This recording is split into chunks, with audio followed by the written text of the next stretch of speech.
Hey, hello everyone. Welcome back to the Stahls UK YouTube channel. Today we're doing How to Market with No Marketing Department Part 2.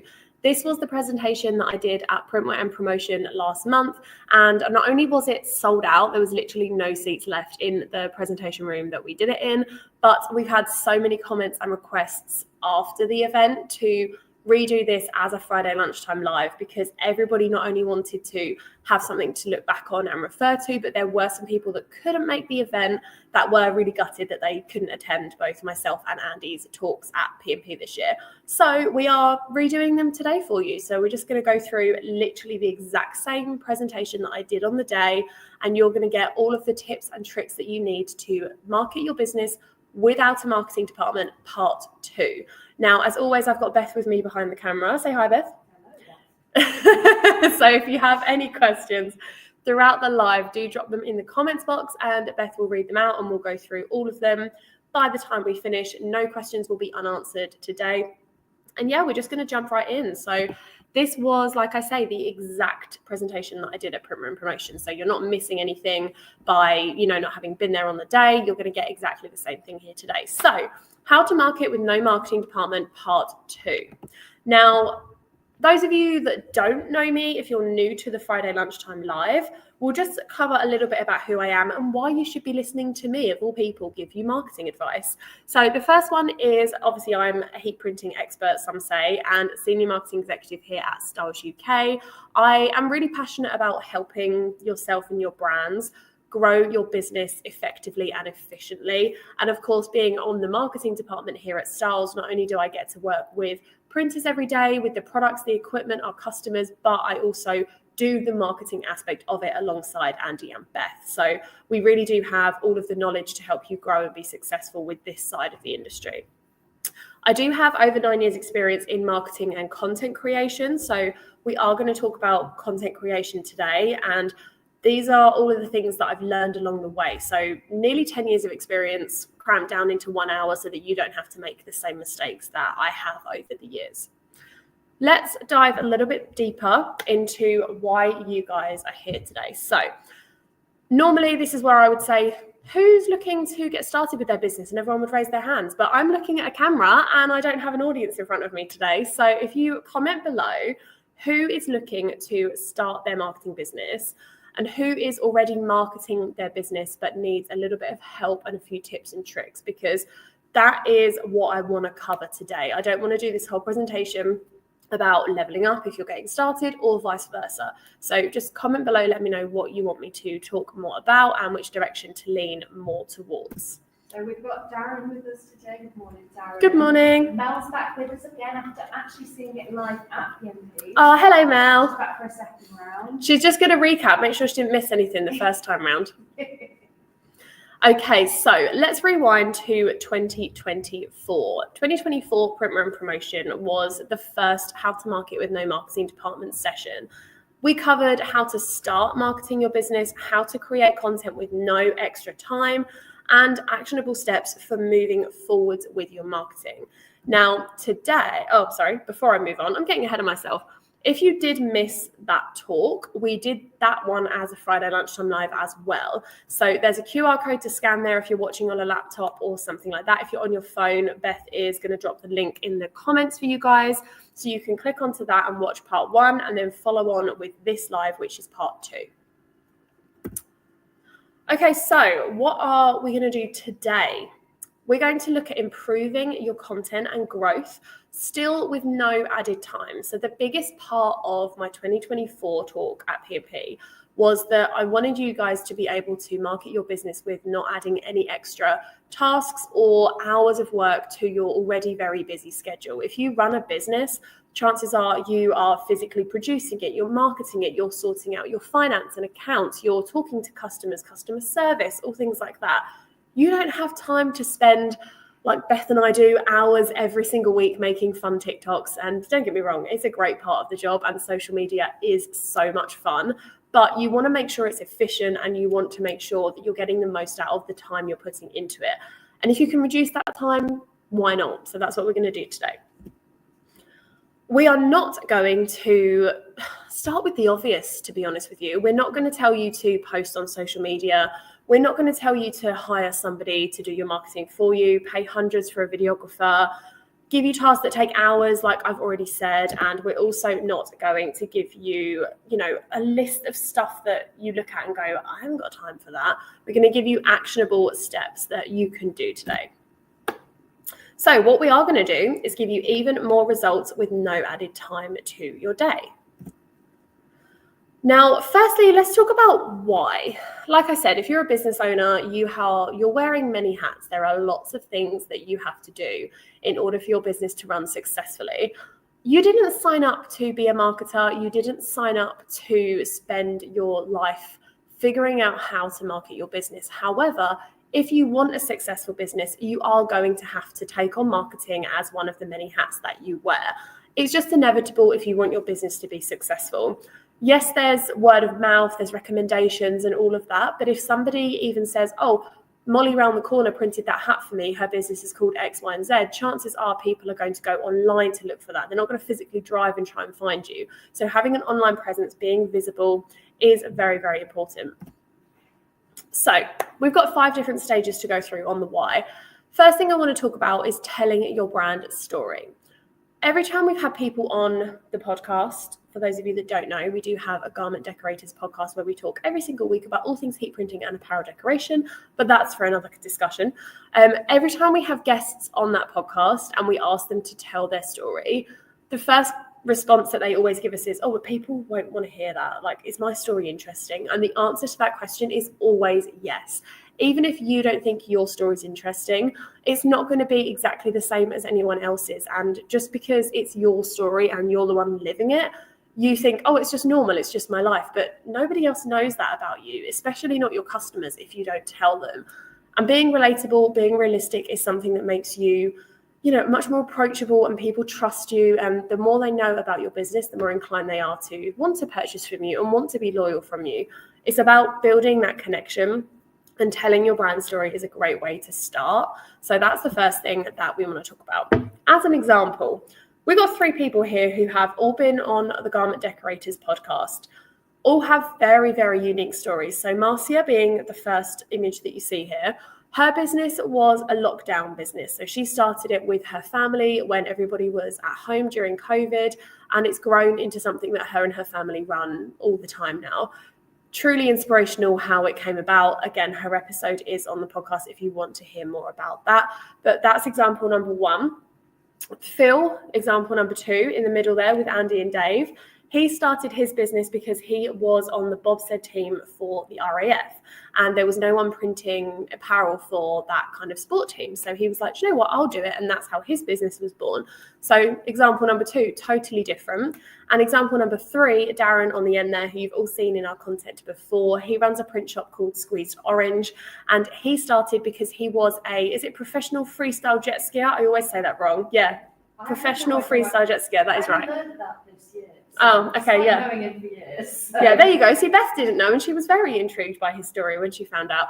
But so he started his clothing brand when he was a professional freestyle jet ski champion when he was younger, and it's progressed and progressed, and he's had a couple of different businesses, all in apparel printing since then. So just as an example, 3 people, 3 totally different businesses. Now, you might be watching this thinking, I wasn't in the RAF, I wasn't jumping around on jet skis. But your story is interesting regardless of how crazy the story is that it started. And, everybody wants to tell their story. Everybody wants to hear their story. It's about being relatable. And if there's one thing that you take away from this live today, tell your brand story on your socials, on your website, tell your customers. It will make a difference to how they view you and your business. Okay, so that was number 1, telling your brand story. Number 2, advantage over competitors. So why should you be marketing your business? Because quite a lot of your competitors might not even be marketing their business. Let's be honest. If you are, oh, my mic's just fallen out my pocket. Bear with me, everyone. Sorry, I don't want to lose audio there for a second. What was I saying? Competitors. Yes. So majority of your competitors probably aren't even doing social media when you think about it, like within, say like a 5-10 mile radius of where you're located. How many other heat printers are putting the time and effort that you're going to be able to give it after watching the first marketing session and today's marketing session, even just by posting and being present online, you're already having that first step and that first advantage over them just by taking action and getting started. You're definitely going to have an advantage over them, but the fact that you're sitting here and watching this video, especially if you watch the first one and then this one, because you're going to have so much knowledge about how to improve your marketing and how to gain new customers from marketing, again, without adding loads of extra time to your week. Your competitors are probably spending their entire weekends making reels, making videos to put them out on socials and not really get much from it. That's not what you're going to be able to do, and your success will be very, very far apart from what they're doing. Do we have any comments at the moment, Beth? Everyone's nice and quiet. They're just taking it all in. Okay, in that case, we'll move on to point number 3. Why should you be marketing your business? It's what customers expect. Like I said earlier, people are going to, whether it's word of mouth or whether it's finding you online on social media, that kind of thing, people are going to expect you to have an online presence. If they go to purchase from you and they click on your Facebook profile and one doesn't exist, or they go on your website and think, oh, I'll have a look on Instagram at who else has bought from this brand, and it doesn't exist. I don't know about you, but I find that a little bit suspect whenever I try and purchase anything online. You always look for reviews of things that you purchased beforehand. It's the same with having a social media presence. It's almost, in this day and age, like making sure that you're like a legit company by being present on all of these. So yeah, it's even just as simple as your customers expecting you to be online. Just as a little bit of an example here for everybody, and this graph actually shocked quite a few people when we shared it at Print Room Promotion during the actual live session. This shows a range of different age groups and what platforms they use to search for things. So let's look at the 18 to 24. Now, Google search is at 61% with the blue line there, but if you look to purple, which is Instagram, it's at 67. And if you look at TikTok, that's at 62. So there is a certain generation and a certain target market out there that will actively choose to search for things on Instagram and Facebook and TikTok over going on to Google. So even if you have a website, which is fantastic, you need to be present on the other platforms out there because they are search engines. Social media isn't just a place where people are sharing what they're having for lunch and posting a little bit about what they do every day. These are platforms where people are making full-time content. People are searching for things on here. We've been on a trip recently and we spent majority of our time beforehand looking on TikTok for things to do in that specific country because it was more accessible, it was quicker, it was easier to consume than it was to spend ages on Google reading really long blog posts. So case in point, there's a certain generation that are going to search for things on social media. If you're not on there and if you're not posting and you're not present, you are going to miss out on a very large chunk of those sales if that's where your target market is sitting. Now, obviously, it changes as we go into different age groups. So 25 to 34, their preferred search category is Google. But if you look, there's still a very high presence for Instagram and TikTok and Facebook on there. Similarly with the 35 to 44 group. So even if it's not, complete millennials, or if that's the right terminology. Is that the right terminology for the generations, Beth? What, for 35 to 44? No, for 18 to 24. What do they call, what's like the difference 18 between? to 24 is Gen Z. So Gen Z, even if your target market is not Gen Z, there are a lot of other age brackets and generations that are going to be searching for stuff like that on social media platforms. Okay, number 4, some people don't buy from companies that don't have socials. What I was saying earlier about it making you more of a legitimate business, I personally know that whenever I purchase anything online, unless it's from somewhere like Amazon or somewhere like that where everything's like mostly legit, I always tend to go onto socials and have a look and see how active they are, if they're getting back to customers, if people have had good experiences, if they're regularly posting. I always do that before I purchase from a company that I'm either new to shopping from, or even if it's something I've purchased and had a good experience with, I'll leave a comment, leave a review, I'll share something and tag them in it. So make sure that you're present so that your customers can not only review your products and help you gain more customers, but also if it gives them the nudge in the right direction to make that initial purchase, then it's worth doing just for that alone. And number 5 on the why list, build trust and nurture customer relationships. You speak to customers every single day on the phone, via email, maybe even WhatsApp, depending on what your preferred communication method is. You can do this every single day with as many customers as that follow you with social media. You can talk to them every day like I'm doing now. I'm talking to lots of heat printers at the same time, delivering the same message. You can do the same thing with social media. So if you're going to spend time nurturing relationships in person, email, phone calls, do it with your social media because you can reach a lot more people and do the same messaging and really build up those connections. Okay, quick break for any questiones. It's worth saying as well that just touching back on the grids that show the different the usage, the graphs, sorry, that show the usage of social media platforms. As an example, if you're in the 45 to 54 age group and you prefer, I don't know, Facebook, so you make sure that your business is on Facebook. If somebody said that you were excluding 21% of your target market by not being on Instagram, it's a big number. You would want to be on Instagram. Even for that TikTok at 19%, that's still a decent chunk, isn't it? Yeah, it's a huge amount of business that you're not getting by not being on the platform. And in terms of, actually making content for these platforms, I won't go too into it now because we talk about it a bit later and in the part 1 version of this session. But you can very easily tailor make content for each of those platforms without any extra work. Like you can utilize content and post it across multiple platforms. You don't have to create new content for each platform every single day. You can utilize the same stuff. Okay, where were we? Here we go. So this is phase number 2. So if anyone has questions on the why part, whether it's telling your brand story, advantage over competitors, what customers expect, people don't buy from companies that don't have socials, or build trust and nurture customer relationships. If any of you have questions on any of that, drop them in the chat now because we are going to move on to the second part, which is how. So we've got 5 steps as to how you're going to do all of this. First one being the quality of your content. Second one being getting viewers to take action. Third one, content types for success. So what we were just talking about with the different types for different platforms, we'll discuss that. And user-generated content. This is a big one. And I think a lot of people when we did the live in-person session, I think a lot of people didn't realize how helpful that could be. Not just from sharing pictures that someone sent you, but actually utilizing comments and questions and stuff like that. And the 5th one is automation. So we're going to run through all of those. Again, any questions as we go, drop them in the comments. Okay, step number 1, content quality. Like I said at the beginning, I've been doing this for nearly 10 years and I've made a lot of mistakes along the way. So we're going to basically break it all down for you so that you don't have to make the same mistakes when you're getting started creating content or even just improving making your content. So we're going to share a couple of different audio examples. So bear with us while we swap these over. So I want you to listen to both of these and see if you can hear a visible difference. So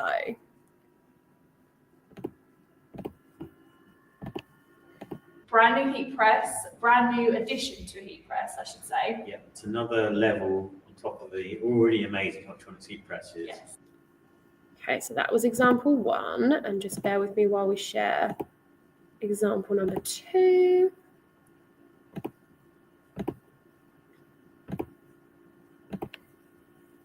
Very excited to have a special guest with me. We have got Marcia from The Cute and the Curious. Hello, how are you? Hello, I'm fine, thank you. Thank you so much for having me.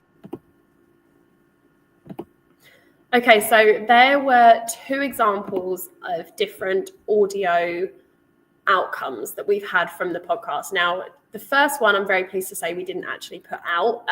We have fixed that ever since we posted the episode. But there's a visible difference if you go back and just play those from this live. The first one is very tinny, it's very echoey, you can't really hear what we're saying very well. The second one with Marcia is crystal clear. It's a lot easier to sit and watch and consume. So that's just an example as to why audio is so important. So it's one of the main reasons that people will click off your content. If you're sitting and scrolling on Instagram, Facebook, TikTok, whatever it might be, and you hear something that has tinny audio or it's echoey or fuzzy, it's not pleasant to listen to. And the chances of you sticking around to finish whatever video it is very, very slim. You're more likely to scroll past it and find one that's more pleasing to listen to, if you will. So it impacts retention because people just flick off of it sooner. If it's not easy to understand, you can't communicate what you're trying to say to your customers. If I was sitting here talking about marketing to you, but you couldn't hear me very well, it's not going to be a very successful live because I'll do an hour's worth of talking and you might take 5 minutes from it if you could be bothered to sit through that amount of time.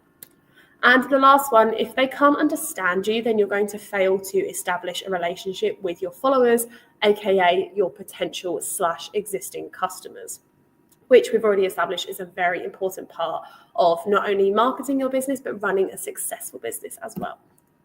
So how do you fix this? Now, I'm not going to give you a really expensive solution here. There are a few different options that you have got.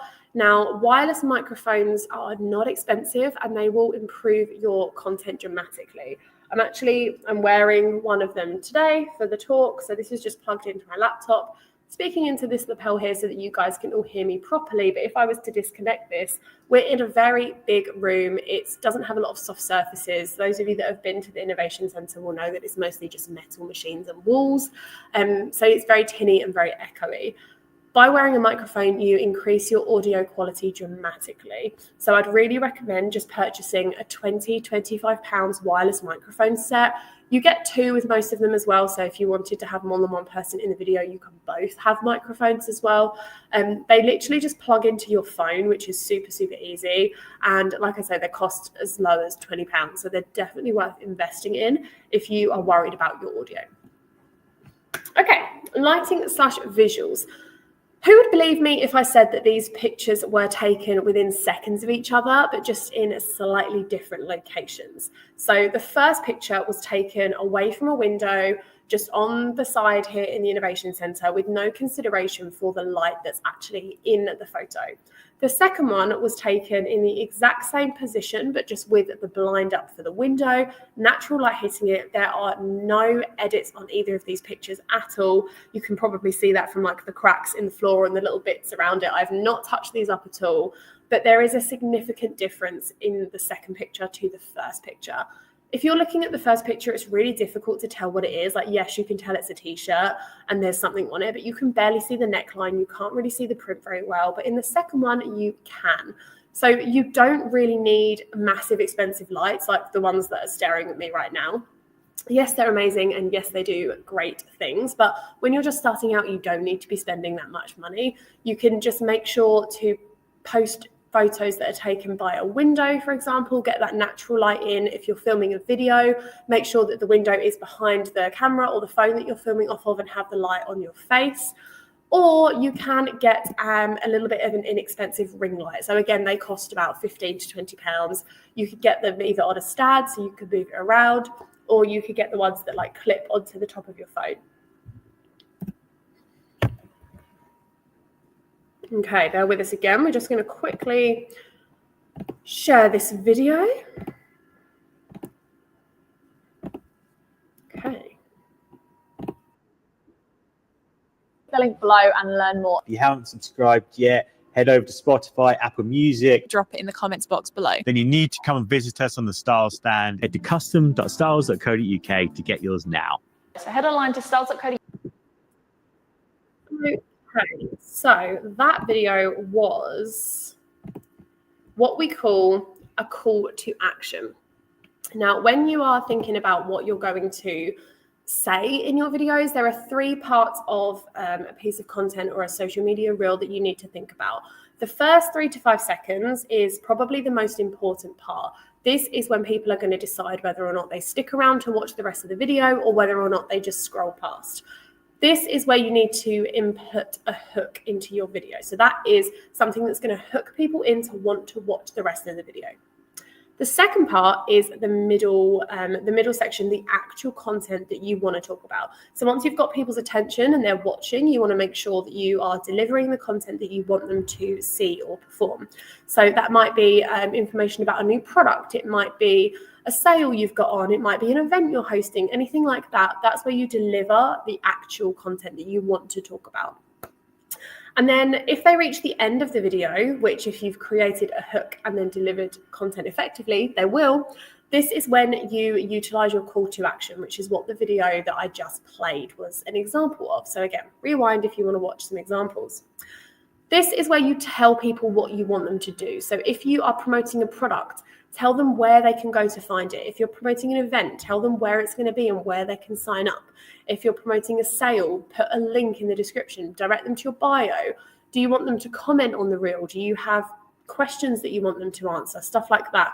Make sure you're telling people what you want them to do at the end of that piece of content, because otherwise you've just got their attention, delivered a load of information, and then they're just going to drift off into the distance. You want to make sure you're capturing their actions after they reach the end of the video. Okay, so I've been talking for 25 minutes about the same thing. So let's recap a little bit about what we're doing. So far we have covered the importance of audio. We've covered how to improve your visuals, so the lighting element of it, and how to maximize user action with call to action. So your hook, your actual content, and your call to action at the end. All of these tips I've just given you don't take any extra time out of your week. Purchasing a microphone takes 2 minutes, arrives, plug it in, and you film content as you would. Similarly with the light situation, whether or not you just reposition where you set up to film your videos by a window, or you just turn the light on right before you start recording. Similarly with the hooks and the call to actions, you're creating content anyway, so just make sure that you include these vital elements when you're recording so that you're not wasting time creating content that you're not going to gain anything from. Okay, step 2, content types for success. But first, let's talk about the platforms you're posting to. Are you posting on platforms that you would use personally, or are you posting to where your customers are consuming content? This, again, was probably a bit of a mic drop scenario when we did the actual talk, because I think a lot of people, I do this as well. I use Instagram mostly. So whenever I think about creating content for Stahls, I'm like, oh, let's do this and this for Instagram. And Beth will go, what about TikTok? And I'm like, oh yeah, we need to do that platform as well. So make sure you're thinking about where your customers are sitting. Like we said before, if they are in the 18 to 24 category, are they more likely to be on TikTok than Facebook? Probably. If they're in the 35 to 44 category, are they searching on Facebook more than Instagram? Probably. So think about who you want your products to be sold to and who you want to see your content and where they're consuming their content. That's where you need to be putting content out to. We're going to talk about 3 different types of content that you need to consider using for your business: informing, educating, and entertaining. Informative content is where you basically tell somebody something you want them to know about your business, your product, etc. So for example, when we went to Print Room Promotion, we launched our brand new Ultra Color Pro full color heat transfer product, which if you haven't already tried it, you need to, because it's amazing. But we announced this the morning of the event. We posted still images. We went live on our social accounts. We posted stories. And we just told our customers about the new product that we were launching. So make sure you're informing your customers about your business and about your products on your social media platforms. Tell them what you sell and why they should buy them. Give them a reason to make that purchase. Education is another one. So an example that I've used here is Matt from Print Pro UK. He has a fantastic social media presence in the heat print space. He talks all about where you can find the best blanks. You can talk about decoration methods. He really does cover such a wide range and it delivers it so well.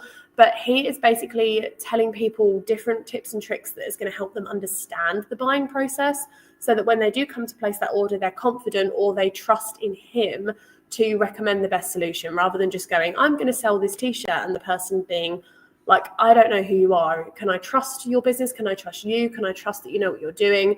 By educating people, not only are you helping them understand, but you're also giving them confidence in you as a printer.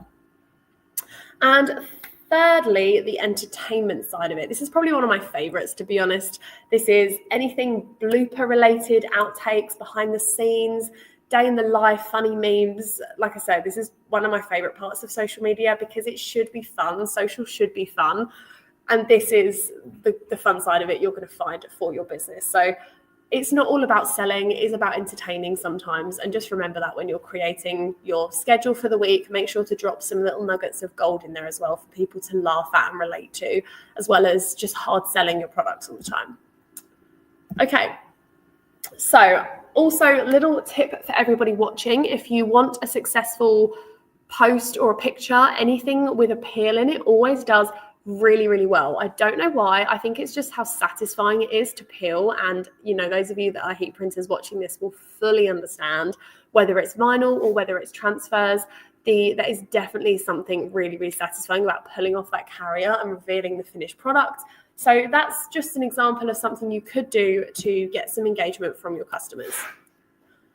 Okay, what to post and where. Now, I'm just going to, bear with me, have a hydrate. We've been talking for a very long time. You're starting to sound a bit croaky, guys. I did have a cold this week as well, so bear with me, everyone. Okay, so what to post where? Well, let's talk about looking at what you should be posting on which platforms based off of your last month's worth of posting, for example. So if you have already been uploading to different social platforms, take some of your posts for that month. And if you don't have data and you're already, you're new and you're thinking about starting to post soon, then review a month's worth of content as you go. And once you've completed that month of posting, you just need 3 to 4 weeks of posted content to draw from, basically. And you're going to just monitor which types of posts do better on which platforms. So do your informative posts do better on Facebook than they do on TikTok? Do your entertaining posts do better on Instagram than they do on Facebook? Things like that. Just take into account what type of content you're posting and what you're talking about on which platform and which one performs the best. And this will give you a bit of an insight into where your customers are, what they're reacting to, and where you should direct your content for each platform moving forwards. Now, this type of content is technically informative and technically kind of educational as well. However, it's also user-generated content. So if I just flip back to that slide, this is me answering common questions from our customers. So can you print onto sliders? Do I need to mirror my artwork when I upload? These are informative posts, but also they are things that customers ask us on a regular basis. So it's technically user-generated content because we are using user questions or customer questions to create content. Content created by your customers or social media community is something you should definitely be utilizing when it comes to social media. Whether it's sharing stories or posts that they've tagged you in, whether it's them filming unboxing or wearing your products, if they've left you a review, share that. If they've left you questions, all of this stuff is gold when it comes to social media, because you want to create content that's going to hook your audience in. And if they're asking questions, sending you DMs, they're basically telling you what they want you to create content about. If they have questions, answer it in a reel. Don't just DM one person back. Make a video out of it, and that way you're answering that question for all of your followers before they've even asked it. So why should you be using user-generated content? It showcases real experiences from your existing customers. So like I said before, if you are looking around on socials or looking at reviews before making a purchase, having user-generated content and reviews just gives people that confidence that you not only are a legitimate business, but that you have good relationships with your customers. Your customers are happy with the product that they've bought. It's high quality, it's long lasting. All of those things just helps people and their confirmation when it comes to wanting to purchase something like that. Beth, my laptop has just come as low battery. Can I just double check the charger for me? Yeah. Thank you. Okay, the second one is build trust and authenticity with potential customers. So, that's done it, thank you. So like I said, making sure that people trust you before they make that purchase and that they are going to get the quality product that you're saying that you're offering because other people have purchased it and made contact about that. It increases brand visibility because not only are you posting about your product on your account, but other people are posting about it on their accounts as well. And their followers might not necessarily be people who would follow your account or have seen it otherwise. So you're just expanding your brand awareness. And it's free content, which, like I said at the beginning, you don't have a lot of time. If you've got someone that's giving you an idea for a video and it's going to take you 5 minutes to film it, happy days. If they're sending you pictures of them wearing your products and you can reshare it as a so-and-so loves this XYZ product, happy days. Utilize all of the free content, reshare it, repost it, and collaborate on it.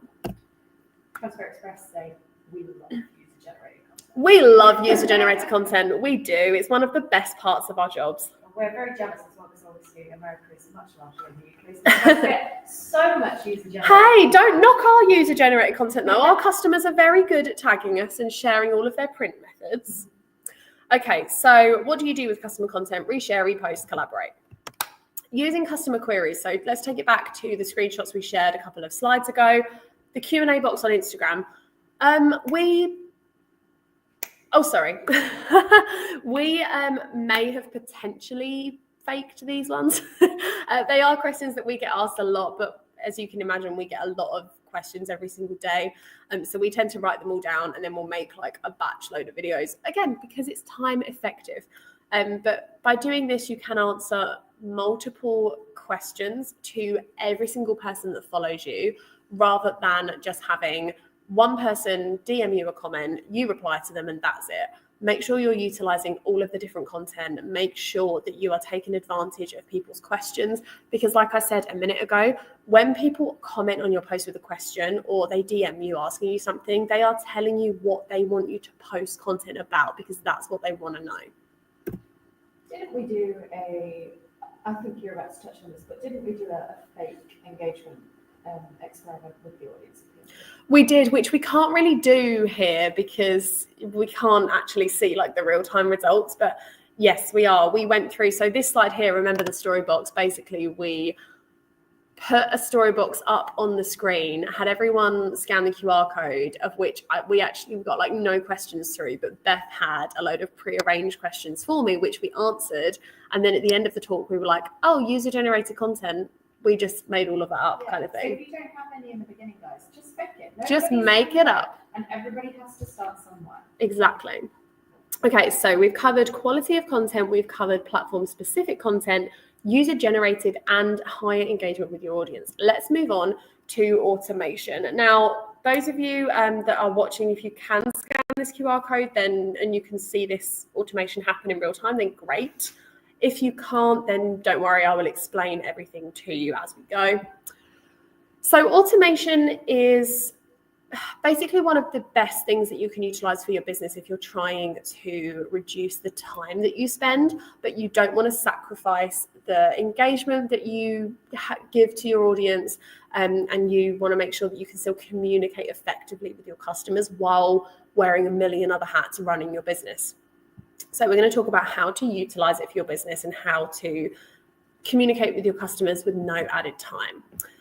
So one of the things that I get asked a lot when we talk about automation is that it's not very personal, and I could not disagree more. I fully understand that it's not you directly sending that specific message or replying to that specific comment. However, when you set up an automation, you do edit all of these things. So you are the one writing the responses. It's just not you having to sit there on your phone and send it every time somebody comments or DMs you.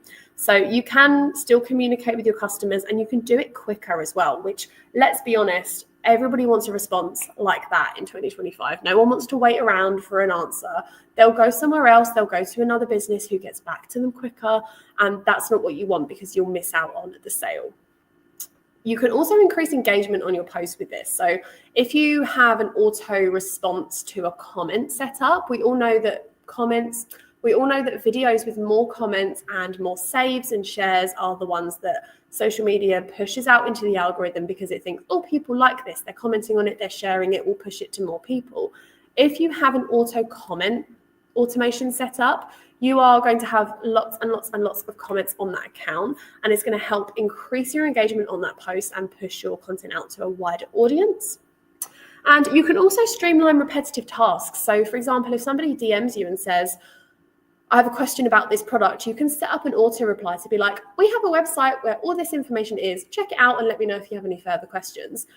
It's all there. The information that people need is all on your website. It's all on your socials. You might even have a video talking about it.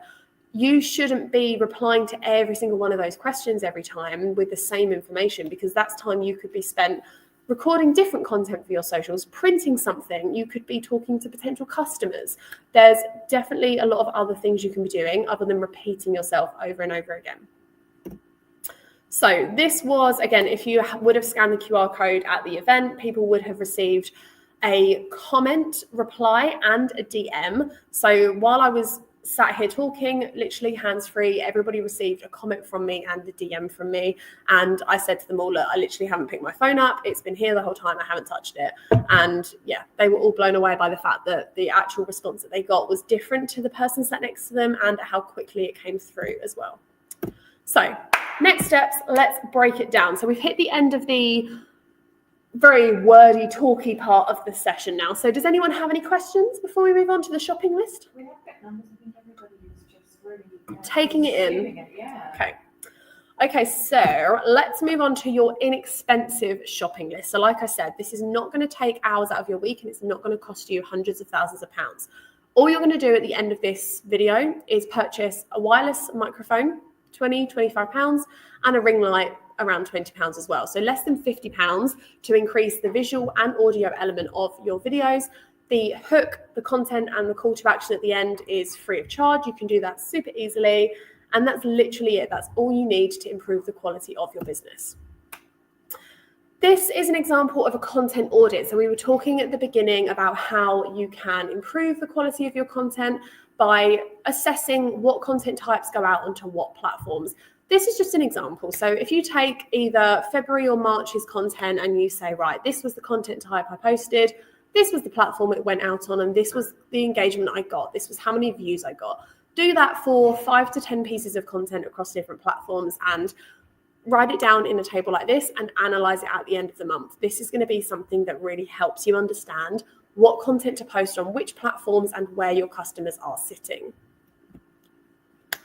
Get started with user-generated content. Like Beth said, make it up. It doesn't have to be actual user-generated content in the beginning. If you are starting to build a social media account and you don't really have many followers or people engaging, it does take time to build up an engaging account and for people to actually feel comfortable to leave comments and leave messages and stuff like that. So don't be disheartened in the first few months if it is quite quiet and you just get a few likes here or there.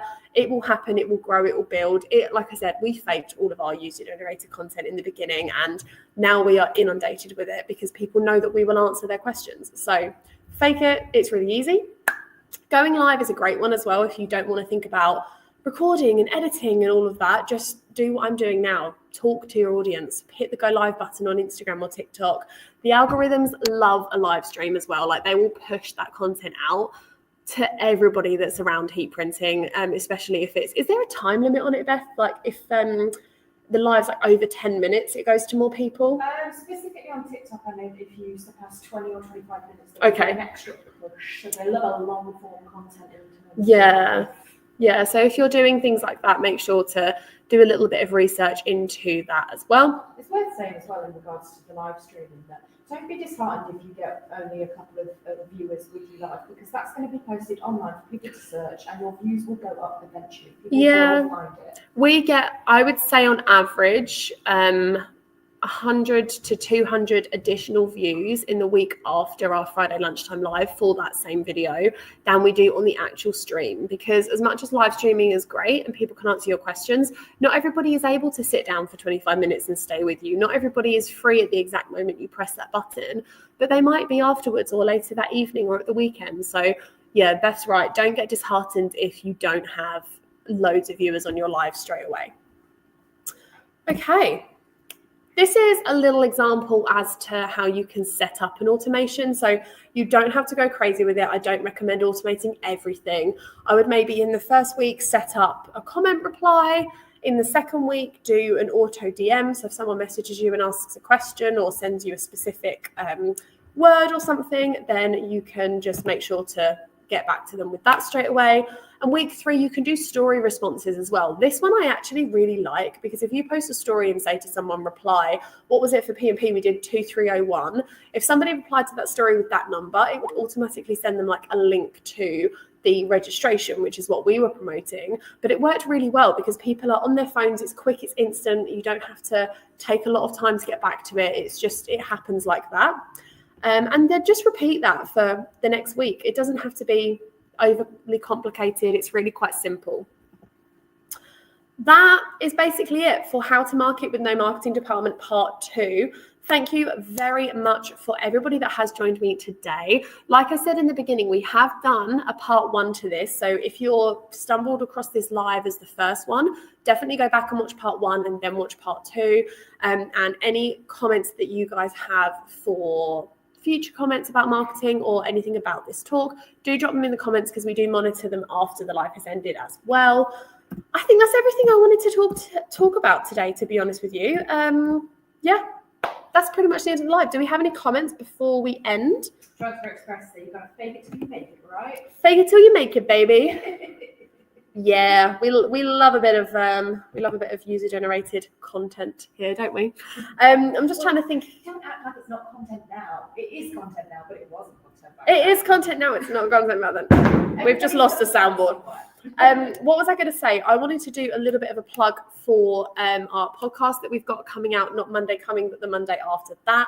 It's with one of our customers who lives in Pembrokeshire and runs a sea/seaside coastal town based business, and it's a really interesting one. So definitely check out our YouTube for that. We've got lots of new videos coming out. We've got loads of new social content.